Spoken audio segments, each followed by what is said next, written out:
তারা হিরোইন এবং মাদকের ব্যবসার সাথে জড়িত ছিল এবং তাদের দখল থেকে হিরোইন উদ্ধার হয়েছে।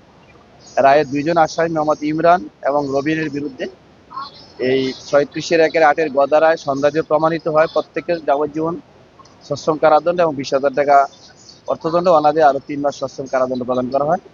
অপর আসামি সানজিদার বিরুদ্ধে আনিত অভিযোগ সন্দেহ প্রমাণিত না হয় তাকে অত্র মামলা দায়ের হতে বিজ্ঞ আদালত খালাস করা হয়।